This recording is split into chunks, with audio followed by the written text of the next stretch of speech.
nice. The body without soul suffers no more. The day of death, born anew. Happy the divine spirit makes the eternal word plain to see.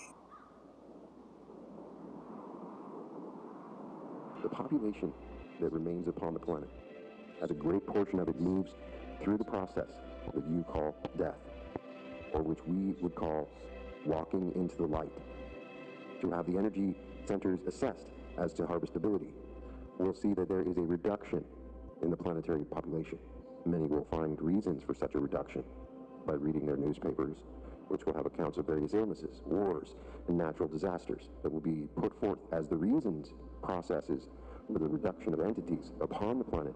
And in many cases, this will be precisely so, for this will be the process by which many shall exit this particular planetary sphere. Thus it will seem, and in many cases be, a natural process of entities finding the end of the incarnation through the means by which all incarnations have ended it, in a process of joining with the light in meditation, other activities and exercises. That is my own experience. So it means that it's possible, as we talk about in the episode on activating DNA in the new Earth, that there's an activation of DNA, that we have dormant DNA that is this secondary body that we all have. I think there's more, but they gave a very limited number in the original Law of One material. So what they're saying is if you're just yellow ray, then that's fine. When you die, you're going to go through this process, and they describe it multiple times now. They have a process where you're encountering the light. It's just a simple test. You're brought into more and more intense love and light. And much like if you were in a boiling pot of water, it's just going to get brighter and brighter and more intense and more intense. And then you're going to naturally just move away to stop wherever the light is too intense for you. So if those have opened up their heart now, they're able to bring in light, they're able to send out light, they're able to activate their light. They've communed with the sun. They've gone through these processes of breathing. Is the dark side stronger? Yeah. We will see a transition where third density will slowly fall away.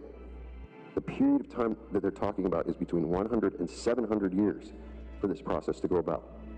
And it indicates from this and other channelings that there is a healing process that goes on in this, in that there are pent-up energies from angers and wars and all this stuff that we have on the planet. It doesn't just go away. The energy never dies, right? So a lot of what's happening is that the Earth is accepting this deeply negative energy, and in some places it becomes such a large amount that we're going to see some volcanoes and earthquakes. We've already seen that, but we may see more in the future, and that's a sign that the Earth is going through this healing process. And this releasing allowed for certain energy. So it is my theory that what is happening is... I'm your prisoner, your slave, should you wish it. I have been a slave, or very near to one. I will never keep one nor suffer any to be kept. Go.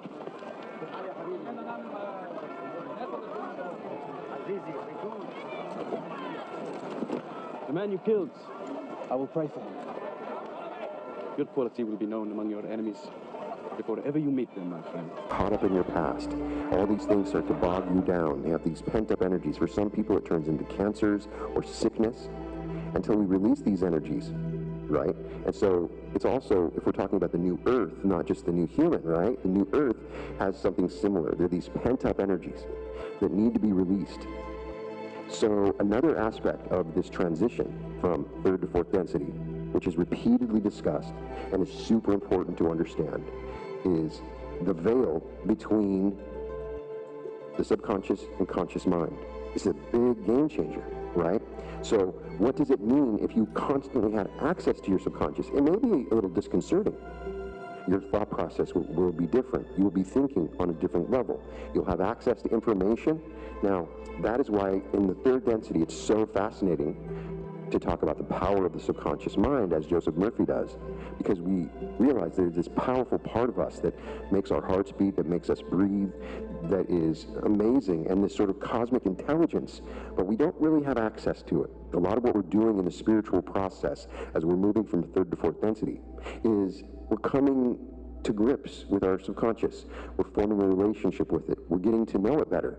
And when the new earth occurs, it's lifted, the veil is lifted. And in the veil, we realize the subconscious is this one mind that is more than just us. It's a shared group social memory complex, which is a track record of all things that ever happened on the earth, including your thoughts and feelings. And we will then have an access to not just our own past and history, but more than that, we'll have access to everything within our subconscious collectively. This is going to lead to incredible turmoil in some places. Anger will have to be released. We will be aware of the shadow of everyone. And I promise you that the shadow of everyone is much worse than you think. Everybody has a secret in their closet. Everybody is feeling guilty about something out there. It's a part of the human process. I'm just one of them too. I've gone through my own process. If you feel shame for something that you did and you've kind of overcome it, imagine if everybody found out about it, right? So this is something that's going to happen. And if we move into this in a state of loving awareness, in the one, in the unity, then you're really only discovering things about yourself. And then how can you not forgive yourself when you start to realize the oneness of this? So this awareness is a wonderful thing. It's a freeing thing.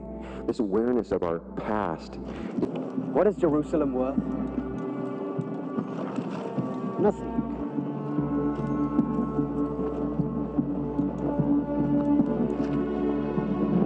Everything. This awareness of our past is understood in the nature of the third density environment and the catalyst that we were given. And all those errors of the past, sins that we committed, are all gone. And we've forgiven ourselves truly, not just in words and deeds, not just in ideas, but in truly in our hearts. So we're going through this process of healing, and people are transforming their bodies. And we're going to go through a shift in our planet. The population will go down because of wars. You play? The whole world is in chess. Any move can be the death of you. Do anything except remain where you started, and you can't be sure of your end. A father may claim a son. That man can also move himself. And only then does that man truly begin his own game. Remember, howsoever you are played, or by whom, your soul is in your keeping alone. Even though those who presume to play you be kings or men of power, when you stand before God, you cannot say, "But I was told by others to do thus," or that virtue was not convenient at the time. This will not suffice. Remember that. And we will find in our newspapers the reasons. We will find sicknesses. We will find diseases. And if you want to look for a reason to move on from this third density experience, you can find it.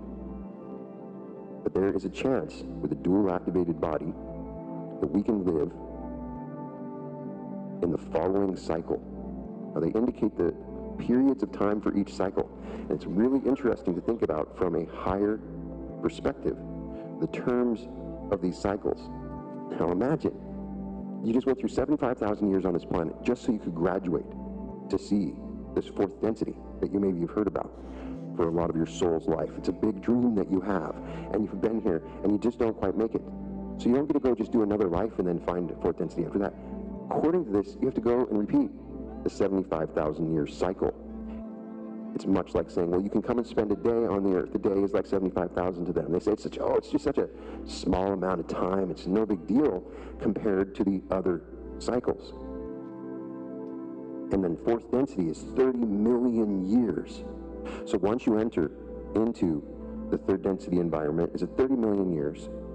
And we know that in the fourth density, you'll live about 90,000 years on average, but you can reincarnate. You just, the time that you can live in a particular vehicle can be that long or longer, right? So imagine a completely different environment. So this is even talking about the interactions that will occur between the third density and fourth density as the planet shifts into fourth density and as third density slowly leaves.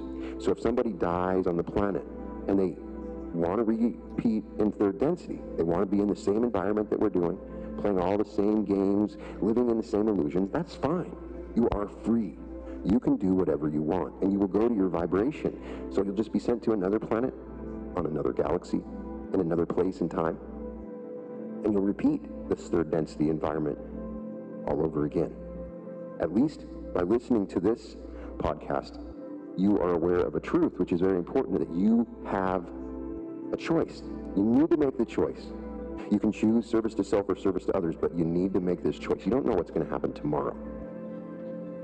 And when you make that choice, and you say it out loud, I choose to be service to others, you'll start to have these amazing things happening in your life where you will be given these beautifully wonderful opportunities to be of service to others, and you'll see how powerful it is to become a beacon of light and love, sharing this love and knowledge, and you'll start to understand that you can be of service in so many ways. In so many ways. Make the choice. The choice is magical. It is a magical act. Make the choice. Thank you so much.